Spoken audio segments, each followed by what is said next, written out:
joining me, we have Luke, Abby, and Mark, and they are going to be talking with us a little bit about Proof, which is a play that's going to be going on at Appalachian State University tomorrow and Friday. Thank you guys so much for being with us today. Thank you for having us. Yeah. Absolutely. Now, talk with us a little bit about each of your roles in this play to start with. Okay, I'm the director. I play Claire. I play Robert, who's the dad of two daughters. Okay. There's just a four-member cast. Now we have a really cool thing going on. You guys are father-daughter in the play and in real life. That's right. Very cool. Now, how did that work out? Well, this is about the third or fourth play I've done with Abby. We actually were in the very first play that opened Valborg Theater. Wow. It was your 6th birthday, so 20 years ago. Wow. Oh my And goodness. we did a Midsummer Night's Dream, and she was the changeling child, and I was in the cast. And Right. we've done several since then. It's been great. That's very cool. She majored in theater at Wake Forest. Okay. Fantastic. Now, how is that working together on stage? Actually, in this show and in the Midsummer Night's Dream, we were never on stage together. Okay. All right. We've done a few shows that we were, and it's fun to work together. But this just happens to be one where All of his scenes are with the other daughter in the play. There's 2 daughters in the show, and yeah, most of them are centers around her. All right. Very neat. Well, tell us a little bit about each of your characters. Claire is the sister of the protagonist. She's late 20s, lives in New York City, and is coming back home at the beginning of the show. The family lives in Chicago, and so she's back home. And kind of the controlling older sister. Sounds like a fun role. And what about Dad? The dad's a math genius who Okay. also is mentally unstable, and so the daughter who feels like she is like her dad in some good ways, and she's afraid she's like him in some of the bad ways, that she might have taken on some of that mental instability. So that's what the play's about. It's about, I think it's about loyalty and devotion and just family dynamics that go with that, because it's never easy to take care of an adult in a household, whether they're just an elderly parent or have mental problems, Alzheimer's, those kinds of things. I think it touches all of those concepts in the story. Okay. It's a great story. I saw the show on Broadway about 13 years ago, and when I saw it, I was like, "This is a show I want to do." How is it directing a play? It's quite challenging. You have to be cognizant of every little detail that's happening on stage, all the elements, the acting, the scene, the scenic design, the lighting, and you just have to make sure that everything happens like it's supposed to. So there's a lot of things that you don't see that's behind the stage when you're directing, right? Yeah, lots of meetings, lots of time spent on the computer writing things up for media, and making sure that rehearsals happen on schedule. All right. So kind of overseeing everything. Yeah, but also I have a really great stage manager that takes care of a lot of those finer details. So you got help. Yeah. Now, how did you land this role as the director of Proof? Alpha Psi Omega Theater Honor Society decided to put on this production. I'm a member, and the group voted me to direct this production. Very Is this the first one you've ever done? This is the first fully produced full-length play that I've done. I also have directed some stage readings at App State and some one-acts, but this is my first big directing job. All right. Yeah. Great. Now, why Proof? Why did you guys decide that this was a production you wanted to do? Well, as Alpha Psi Omega, we're really interested in using theater to help out our community, and we saw Proof as a way in which we could support those suffering from mental illnesses in our community. So we decided to put on the play, and we decided to donate all of the profits to NAMI of the High Country, the National Alliance on Mental Illness. Fantastic. What a neat thing to do. Very cool. Now, talk with us a little bit about how much work has gone into getting ready to open tomorrow night. About 3.5 weeks of rehearsals, just about every night, 3-4 hours each, and extra time spent outside of the rehearsal on my end with my production team. Lots of meetings, lots of late hours, just talking about how we're gonna get the set together and all of that.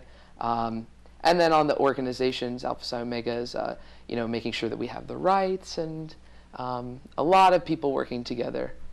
Definitely. Yeah. Now let's talk a little bit about the sets and the costumes. What can people expect if they come out to the show? Well, it's we're doing our show in the intimate IG Greer Studio Theater, so it's nothing too elaborate, but we made clear, conscious choices that give you just enough so that you know that you're in Catherine's back porch where the whole play takes place.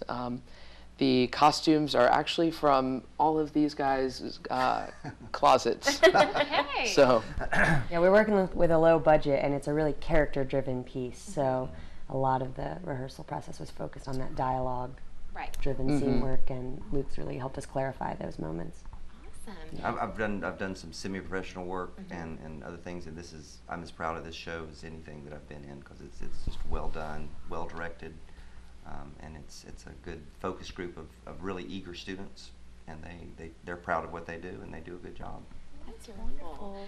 Now, does it make it any more difficult on you as an actor when there aren't as many sets and costumes and things like that, or is it easier?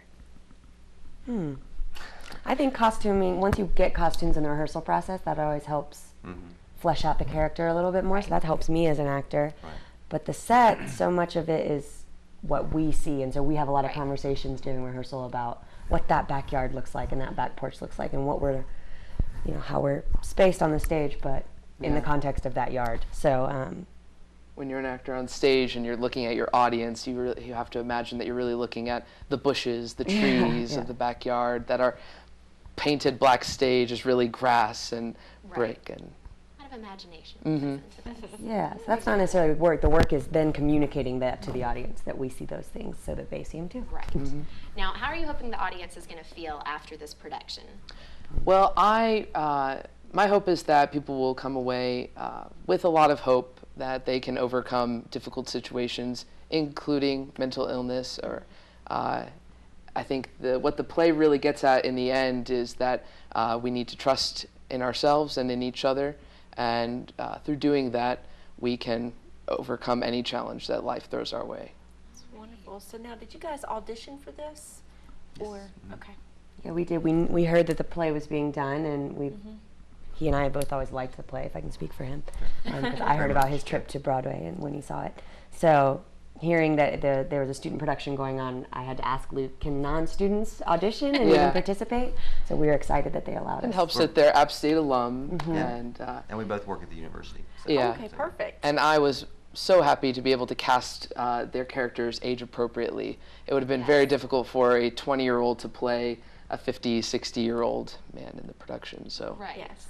And then the other two characters, or the other two actors, are students. freshman and a sophomore. Oh, And well, they're So we have a nice perfect. mix. They're really learning from each other. Yeah. Perfect. Now, proceeds to this play is going to. NAMI of High Country, National Alliance on Mental Illness, and they're working in the High Country to raise awareness about mental illnesses and the issues that go along with that, reduce the stigma surrounding mental illness, and advocate for funding and programs, and really build the community of people suffering from mental illnesses and their families. Yeah, they host support groups for caregivers as well as people suffering from.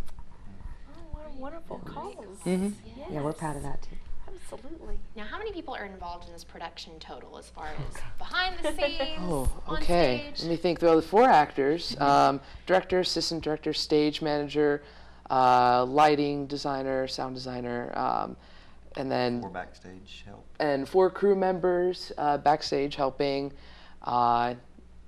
and then the members of APO have been really helpful too. So. And theater faculty coming in. And theater watching faculty, rehearsal, yes, giving feedback. some of my faculty members have been gracious enough to come into our rehearsals and provide feedback. So, because I'm learning too, as director, and so in total, upwards of 30 or 40 people that are really working to make this show happen. That's wonderful. Well, it sounds like it's going to be great. Now, tell everybody about tickets and times and how we get there. All right, well, the show is tomorrow night and Friday night, April 17th and 18th, at 7:30 p.m. in the IG Greer Studio Theater. Parking is available after 5 anywhere on campus. Tickets are $5 for Appalachian State students, faculty, and staff, $8 for general public. And the doors will open a half hour before the show for tickets. Sounds great. Well, thank you guys so much for coming in. Best of luck with everything. It sounds like a great performance. Thank you so much. Of course. And we will be back right after these messages with more of the Mountain Television Network.